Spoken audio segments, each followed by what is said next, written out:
Hello beautiful sols, কেমন আছো সবাই? আশা করি সবাই খুব ভালো আছো। Welcome to my daily life blog. আর আজকে ডেলি লাইফ ব্লগে আমি তোমাদের সাথে আমার প্রতিদিনের একটা রুটিন শেয়ার করব। আর প্রত্যেক দিনই সকালবেলা উঠে কিন্তু কিচেনে এসে কিন্তু 6টা থেকে 6:30টার মধ্যে ঘুম থেকে উঠে কিচেনের এই ধরনের কাজগুলো শুরু করে দিই। তো প্রত্যেক দিন আমাদের শরীরটাকে সুস্থ রাখার জন্য আমাদের কিন্তু ফল এবং জল প্রচুর খেতে হবে। কিন্তু ফল কাটার ভয়ে কিন্তু আমরা ফল খেতে চাই না, আর আলসেমি করে জলও কম খাই। আর তার জন্যই কিন্তু শরীরে এত প্রবলেম। যাই হোক, সৌম্যকে ডাকাডাকি করাটা এবং ডেকে ঘুম থেকে ওঠানোটা এটা একটা চ্যালেঞ্জিং জব আমার জন্য।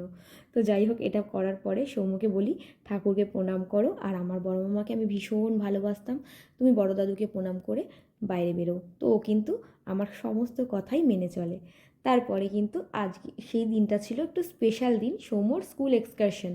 তো একটু এক্সট্রা খাবার দাবার বানানোর প্রিপারেশন চলছিল কিচেনে। তো সৌম্য আগের দিন রাত্রে ফ্রেঞ্চ ফ্রাইয়ের সমস্ত উপকরণ রেখে দিয়েছিল রেডি করে। তো সকালবেলা উঠে ও ভাজা শুরু করে দিয়েছিল ফ্রেঞ্চ ফ্রাই, আর আমি এই দেখো ডিম ছুলছি। প্রত্যেকদিন সকালবেলা প্রত্যেকের কিন্তু একটা করে সেদ্ধ ডিম অবশ্যই খাওয়া উচিত। তো সেটারই প্রিপারেশন চলছিল। আর তার সাথে কিন্তু 1 গ্লাস উষ্ণ গরম জল সকালবেলা উঠে আগে খালি পেটে খেয়ে নিতে হবে।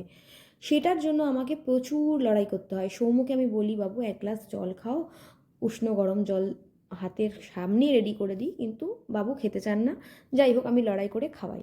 তো দেখো আমার ডিম ছোলা কমপ্লিট, সৌম্য এদিকে ব্রাশ করছে। আর আজকে কিন্তু আমার অনেক পুরনো বান্ধবীদের সাথে দেখা হয়েছে, জানো তো। তো ভিডিওটার লাস্টে কিন্তু তাদের ছবি দেওয়া আছে, তোমরা দেখে নিও। আর দেখো এদিকে সমস্ত সৌম্যর স্কুলের খাবার দাবার একেবারে রেডি। এখন সৌম্য আবার ফ্রেঞ্চ ফ্রাই ভাজা শুরু করে দিয়েছে। তো আর আমি দেখো আমার জল খাওয়ানোর লড়াইটা করে যাচ্ছি। এইভাবেই লড়াই করে করে প্রত্যেক দিন আমি সৌম্যকে জল খাওয়াই। এরকম হাতে দেবো, ও এরকম রেখে দেবে, আমি আবার তুলবো। তো এই নিয়ে আমাদের মা আর ছেলের মধ্যে চলতে থাকে এই ঝামেলা। তো যাই হোক, আমি ব্রাশ করতে চলে আসলাম।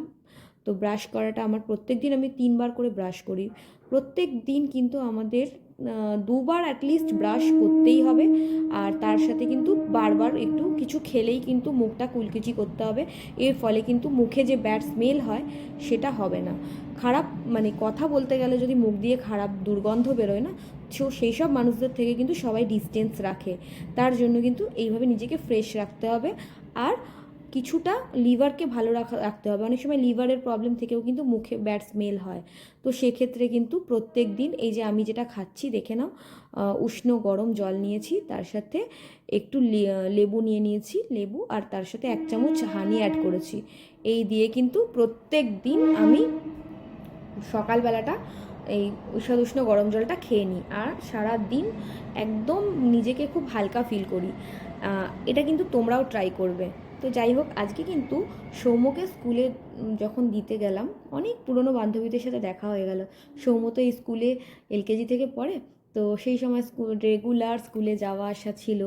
এখন সৌম্যকে পুলকার দেওয়ার জন্য রেগুলার যাওয়া আসা নেই। তো আজকে স্কুলে গিয়ে অনেক অনেক পুরনো বান্ধবীদের সাথে দেখা হয়ে আমার ভীষণ ভালো লাগলো। ওরা অনেকটাই আগের থেকে বদলে গেছে এবং অনেকটাই বেটার হয়ে গেছে। যাই হোক, সৌম্যর বাবা অফিসের জন্য বেরোচ্ছে, আর এদিকে সৌম্যর স্যান্ডউইচটা গরম করা চলছে। তো বান্ধবীরা আগেও অনেক ভালো ছিল, কিন্তু এখন দেখলাম বয়সের সাথে সাথে ওরা অনেকটা মানসিকভাবে আরও ভালো হয়ে গেছে, বেটার হয়ে গেছে। আমিও যেরকম অনেকটা মানসিকভাবে চেঞ্জ হয়ে গেছি। এইভাবেই কিন্তু বয়সের সাথে সাথে আমরা কিন্তু চেঞ্জ হতে থাকি। অবশ্যই আমাদের চেঞ্জটা যাতে ভালোর দিকে হয়, আমরা যাতে বেটার বেটার আরও বেটার হতে পারি। যাই হোক, সৌম্যর বাবা অফিসের জন্য কিন্তু বেরিয়ে গেল। আমি লুকিয়ে লুকিয়ে এইসব ক্লিপসগুলো একটু তুলে রাখি, কারণ না দেখালেও তো মুশকিল। না দেখালে আবার মানুষজন ভাবে সব ঠিক আছে তো, বর আছে তো।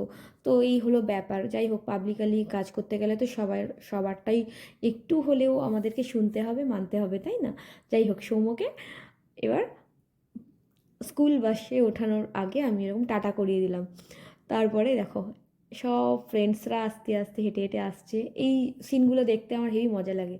তো তো ভাবি যে আমরা যখন ছোট ছিলাম আমি তো সরকারি স্কুলে পড়েছি, তো আমরা এই ধরনের ফেসিলিটিসগুলো পাইনি সেই সময়। তো খুব মিস করি যে আমরাও যদি এরকম বন্ধুরা মিলে যেতে পারতাম, আনন্দ করতে পারতাম। তো যাই হোক, বাচ্চাকে এই আনন্দগুলো করতে দেখে নিজেরাই মনে হয় আনন্দ করছি। তো যাই হোক, আজকের ব্লগটা কিন্তু এতটুকুই। ওরা সব পুলকারে উঠে গেল আর আমরা বান্ধবীরা মিলে কিন্তু অনেকক্ষণ অনেক গল্প করলাম।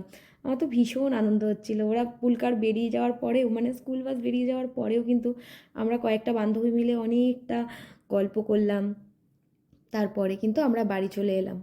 তো ফ্রেন্ডসরা, তোমরা অবশ্যই জানিও ভিডিওটা তোমাদের কেমন লাগলো। আর একটা ক্লিপস, ছোট্ট একটা ক্লিপস আমার বান্ধবীদের সাথে লাস্টে রাখলাম। দেখা হবে পরের ব্লগে।